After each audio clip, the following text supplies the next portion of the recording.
بسم الله الرحمن الرحيم. الحمد لله رب العالمين والعاقبة للمتقين والصلاة والسلام على سيد الأنبياء والمرسلين سيدنا وحبيبنا وحبيب رب العالمين محمد وعلى آله وأصحابه ومن هدى بهديه إلى يوم الدين. قال الله تبارك وتعالى في كتابه المجيد والفرقان الحميد: فأعوذ بالله من الشيطان الرجيم. بسم الله الرحمن الرحيم. وتعاونوا على البر والتقوى. برادران اسلام،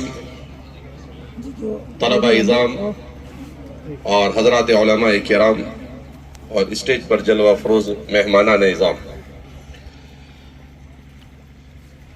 اللہ رب العزت نے اس دنیا کو اس طرح سے بنایا ہے کہ اس دنیا میں آنے والا ہر انسان اپنی ضرورت کو پورا کرنے کے لیے دوسرے انسانوں کا محتاج ہوتا ہے.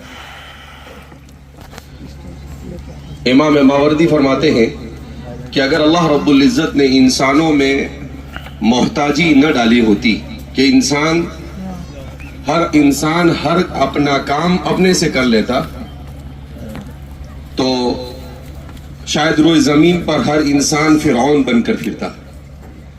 لیکن اللہ نے نظام ایسا بنایا کہ انسان کو انسان کا محتاج بنایا. اللہ کا تو محتاج ہے ہی انسان، لیکن انسان بیمار ہوا تو ڈاکٹر کا محتاج، انسان گھر بنانا ہے تو انجینئر کا محتاج، انسان تعلیم حاصل کرنا ہے تو معلم کا محتاج، انسان بچپن سے بڑا ہونا ہے تو والدین کا محتاج.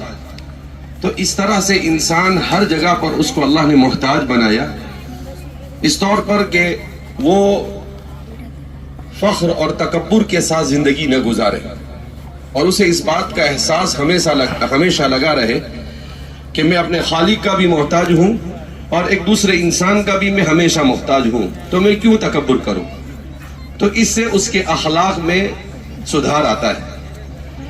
دوسرا، انسان کی طبیعت میں جب تعاون کی فکر آتی ہے، ایک دوسرے کا تعاون کرنا، ایک دوسرے کی مدد کرنا، یہ انسان کی طبیعت میں آتا ہے تو معاشرے کے اندر میں ہمدردی اور محبت عام ہوتی ہے. اس لیے کہ الانسان عبد الاحسان، انسان احسان کا بندہ ہے. اگر حقیقی معنی میں کسی میں انسانیت ہے تو جب اس پر کوئی احسان کرے تو احسان کرنے والے کے احسان کو فراموش نہیں کرتا ہے وہ، بلکہ جس نے احسان کیا اس کے ساتھ وہ محبت کرتا ہے، اس کے احسان کو مانتا ہے اور اس کی بات کو ماننے کی کوشش کرتا ہے. اس طریقے سے اللہ رب العزت نے اس دنیا کے نظام کو بنایا. اب ہم جس دور سے گزر رہے ہیں یہ ایک ایسا دور ہے جس میں سائنس اور ٹیکنالوجی بڑی تیزی کے ساتھ ترقی کر رہی ہے اور انسان روزانہ نئی چیزوں کے ایجاد کرنے اور نئی چیزوں کے بنانے کی فکر اور کوشش کرتا ہے. ایسے میں انسان کی صحت بھی بہت زیادہ متاثر ہو رہی ہے. انسان بیماریوں کی آماجگاہ بنتا چلا جا رہا ہے. ابھی میں رپورٹ پڑھ رہا تھا ہندوستان کی میڈیکل صورتحال کیا ہے، تو اس میں بتایا گیا کہ ہندوستان میں ابھی بھی 650 میں سے تقریباً 350 سے 400 ضلع ایسے ہیں جہاں کوئی میڈیکل کالج نہیں پایا جاتا. ہندوستان میں ابھی بھی جو دیہاتی علاقہ ہے اس میں 82% لوگ ایسے ہیں جن کو میڈیکل سروسز پرووائڈ نہیں ہے، مہیا نہیں ہے.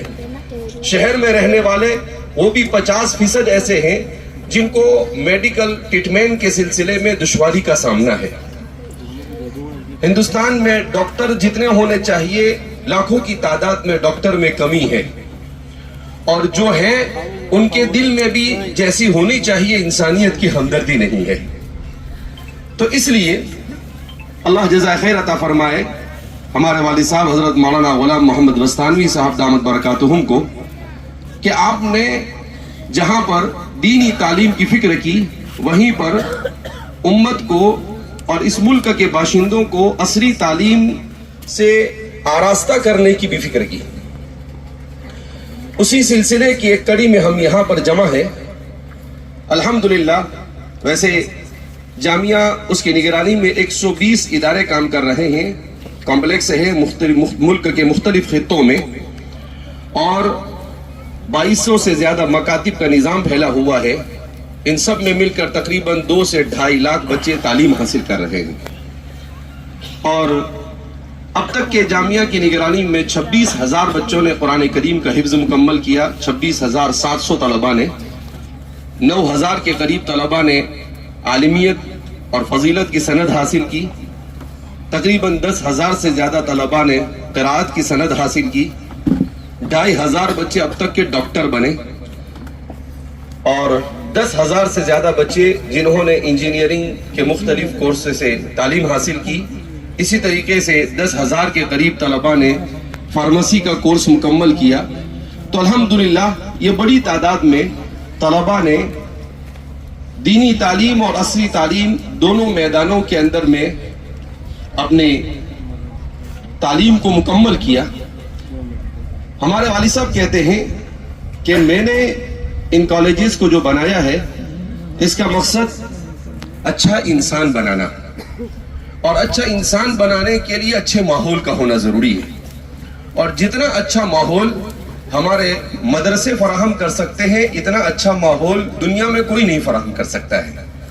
اس لیے ہمارے جتنے بھی عصری تعلیمی ادارے ہیں، یہ تمام کے تمام تعلیمی ادارے ایسی جگہوں پر ہیں جہاں پر دینی تعلیم کا بھی مکمل انتظام ہے، تاکہ علماء کی نگرانی میں اور اچھے ماحول کے اندر میں تعلیم فراہم کی جائے۔ اس وقت صرف تعلیم یہ چیلنج نہیں ہے، بلکہ تعلیم سے بڑا چیلنج اخلاق ہے، کہ تعلیم تو حاصل کر رہے ہیں لوگ، انجینئر بن رہے ہیں، ڈاکٹر بن رہے ہیں، مگر ان کے اندر میں انسان کی ہمدردی نہیں۔ ان کا مقصد صرف ایک ہوتا ہے کہ تعلیم کے ذریعے سے پیسہ کمایا جائے، انسان کی خدمت ان کے مقصد کے اندر میں داخل نہیں۔ حضرت مولانا محمد احمد علی لاہوری ہمارے ہندوستان کے مایناز مفسرین میں سے گزرے ہیں، وہ فرمایا کرتے تھے کہ اگر مجھے کوئی پوچھے کہ قرآن کریم کا خلاصہ کیا ہے تو میں بتا سکتا ہوں اس کو، اگر میرا ایک پاؤں پلیٹ فارم پر ہے اور دوسرا پاؤں میں ٹرین پر اس کے زینے پر رکھوں، اس سے پہلے میں اس کو قرآن کا خلاصہ بتا دوں گا۔ تو لوگوں کو تعجب ہوا کہ 800 صفحے کا قرآن اور اتنی دیر میں آپ قرآن کا خلاصہ کیسے بتائیں گے؟ تو آپ نے کہا کہ قرآن کا خلاصہ 3 چیزیں ہیں، ایک اللہ کی عبادت کرنا، رسول اللہ کی اطاعت کرنا، اور اللہ کی مخلوق کی خدمت کرنا۔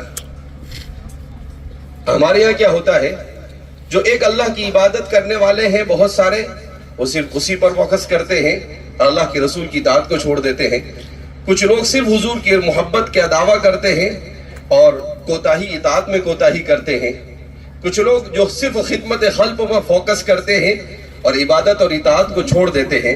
کہا نہیں، کمال یہ ہے کہ انسان میں یہ تینوں صفتیں آنی چاہیے کہ اللہ کی عبادت میں کسی کو شریک نہ ٹھہرائے، اور اطاعت کرنی ہے تو اللہ کے رسول صلی اللہ علیہ وسلم کی ہر چیز میں اطاعت کرے اور اللہ کی مخلوق کی خدمت کرے۔ اب مخلوق کی خدمت جو انسان کرتا ہے اس کی بھی مختلف غرض ہوتی ہے۔ بعض لوگ مخلوق کی خدمت کرتے ہیں مگر ان کی غرض ہوتی ہے نام و نمود ہے۔ بعض لوگ مخلوق کی خدمت کرتے ہیں، اس کے غرض ہوتی ہے انسانوں سے مصیبت اور تکلیف کو دور کرنا، اور اس سے بڑا مقصد یہ ہے کہ مخلوق کی خدمت اس لیے کی جائے تاکہ اپنے خالق اور مالک کو راضی کیا جائے۔ تو اس لیے ضرورت اس بات کی ہے کہ ہم مکمل طور پر ہمارے اس ملک میں جہاں پر نفرت کی فضائیں عام ہیں، یہاں پر محبت کی فضا کو عام کرنے کے لیے سب سے زیادہ ضرورت ہے اخلاق کی طرف توجہ دینے کی، والدین کو اپنی اولاد کی تربیت کرنے کی۔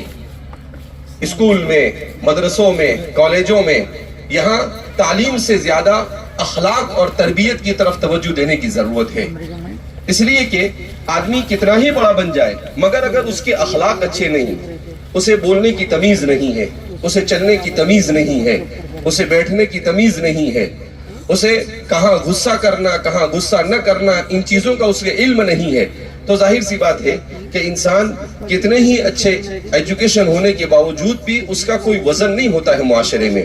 اگر وہ کوئی پوزیشن پر ہے تو کچھ لوگ اس کی تھوڑی دیر کے لیے واہ واہ کر سکتے ہیں، مگر انسان کے دلوں کے اوپر حکمرانی کے لیے اخلاق کا بہتر ہونا بہت ضروری ہے۔ لہذا اس بنا پر میں مبارکباد دیتا ہوں مولانا بنیامین صاحب ان کے رفقا کو کہ الحمدللہ انواع کے اس ادارے کو دن بدن ترقی دی جا رہی ہے. یہاں پر جہاں دینی تعلیمی شعبے الحمدللہ بڑی تندہی کے ساتھ خدمت میں مشغول ہے، وہیں پر آہستہ آہستہ عصری تعلیمی ادارے بھی جاری و ساری ہے. اللہ رب العزت ہم سب کو اخلاص و للہیت کے ساتھ اپنی رضامندی کے لیے اور اعلیٰ کلمت اللہ کے لیے محنت اور جد و جہد کرنے کی توفیق مرحمت فرمائے. اللہ رب العزت ہماری اولادوں کو ہماری آنکھوں کی ٹھنڈک بنائے اور اللہ ہر قسم کے شرور و فتن سے ہماری حفاظت فرمائے. اللہ ہم کو کہنے سننے سے زیادہ عمل کی توفیق مرحمت فرمائے. وآخر دعوانا الحمدللہ رب العالمین.